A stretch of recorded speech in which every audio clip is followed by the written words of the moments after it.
Troisième journée d'épreuve pour les jeunes chevaux de dressage. Toutes les catégories de chevaux sont entrées en compétition et les 4 ans du cycle classique nous ont offert le premier champion 2021. C'est donc Don Amour Waverley, présenté par Jessica Michel-Botton, qui remporte la finale. Une victoire émouvante pour la cavalière propriétaire. Alors en fait, je l'ai acheté foal en Angleterre, chez l'élevage Waverley. C'est l'année où Don Juan de Hus est décédé. Et j'ai eu à cœur d'acheter plusieurs foals par Don Juan de Hus que j'ai pu trouver et dans mes moyens évidemment, ce qui n'était pas si facile parce qu'il y a très peu de foals par Don Juan de Hus qui étaient à vendre. Et je n'étais pas sûre de pouvoir garder le cheval financièrement. Et du coup je suis amie de longue date avec Claudia Chauchard. Et elle était au courant de la situation, elle m'a proposé d'acheter la moitié du cheval. Et ça m'a permis de garder le cheval et de l'avoir toujours au jour d'aujourd'hui. Donc c'est grâce à elle que j'ai pu présenter aujourd'hui le cheval. On est en copropriété. C'est une copropriété de rêve parce qu'on est amis et ça se passe très très bien. Elle me fait confiance, j'ai confiance en elle et je la remercie 100 000 fois de sa confiance parce que c'est grâce à elle que le cheval est encore ici en France. Le mâle Oldenburg décroche le titre avec un modèle jugé à 83,5, la meilleure note chez les 4 ans et une moyenne sur la dernière reprise de 88 points. Total championnat à 87,413. Aujourd'hui, clairement, c'est la première fois qu'il est à 100% avec moi, de bout en bout. J'ai pas fait beaucoup de concours puisque j'ai fait que 2 concours avant avec lui. Je fais pas beaucoup de concours avec les 4 ans, mais c'était encore un peu comme la première épreuve. Chaque concours où il y avait toujours un petit truc où il se déconcentre, il est nie, ou il se désunit parce qu'il regarde ailleurs. Là, vraiment, cette épreuve, c'était fantastique à monter et j'avais pas pris le double. Je prenais le doublé final que j'avais déjà les larmes qui coulaient parce que, évidemment, c'est un cheval à moi qui a une histoire, à moi à moitié, mais qui a une histoire que j'ai choisi foal. J'en ai peu qui m'appartiennent. En général, j'ai jamais gagné, donc c'est la première fois que je gagne avec un cheval qui m'appartient. C'était très émouvant. J'avais l'impression de revivre les championnats du monde avec Dorian en 2018. Voilà, c'est pas si souvent qu'on pleure à cheval de joie parce que ça s'est bien passé. Je suis assez difficile envers moi-même. Je trouve que je fais souvent pas assez bien. Et là, vraiment, j'étais très très contente, vraiment. Maitoto VDT, monté également par Jessica Michel-Botton, se classe deuxième. Le mâle KWPN obtient un modèle de 82,5 et une moyenne sur la finale de 87,2. Total championnat à 86,587.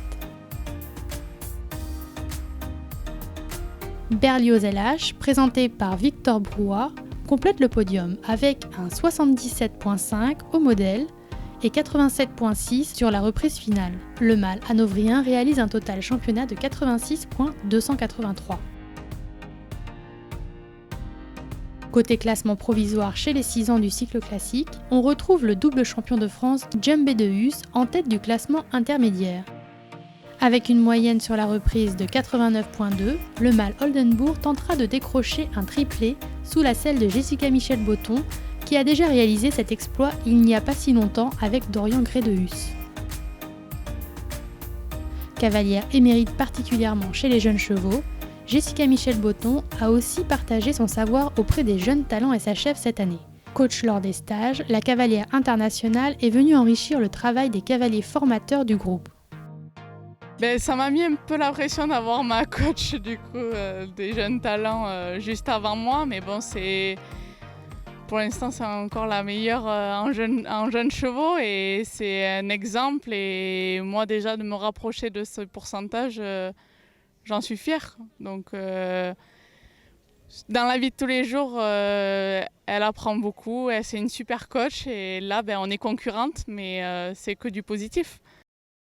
Du positif également pour cette initiative SHF et France Dressage pour valoriser au mieux l'élevage français. Il y a des retours d'éleveurs qui utilisent les jeunes talents. Je sais que pour certains cavaliers justement qui ont participé à ces stages, cette reconnaissance leur a permis d'acquérir des chevaux au travail et justement la confiance des éleveurs encore plus forte qu'avant. Je pense que pour l'élevage français, c'est très important d'avoir des cavaliers qui vont pouvoir valoriser au mieux de très bons et beaux chevaux qu'on fait naître en France. Moi, je suis également éleveuse, donc je fais naître mes propres chevaux, mais j'aime aussi travailler ceux des autres. Et quand c'est un bon cheval, c'est un bon cheval et il faut être là, il faut être présent en tant que cavalier pour savoir monter des grosses machines, quoi. C'est pas... Je pense qu'il n'y a pas tous les cavaliers qui peuvent monter des chevaux d'élite, mais on progresse et on va y arriver. Il faut qu'on ait des cavaliers en France pour monter ces très bons chevaux. Ce que j'aimerais, c'est pouvoir mettre des stages en région, donc avoir d'autres pôles de formation que simplement Le Mans aujourd'hui, puisque ça se passe au Mans et puis à Saumur.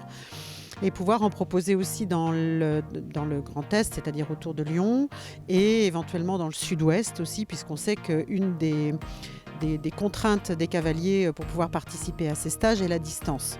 Donc c'est à nous de nous adapter à ça pour pouvoir proposer des nouveaux stages et pour le coup démultiplier les formateurs aussi, parce que bien évidemment c'est important de pouvoir avoir différents points de vue et de faire tourner les formateurs.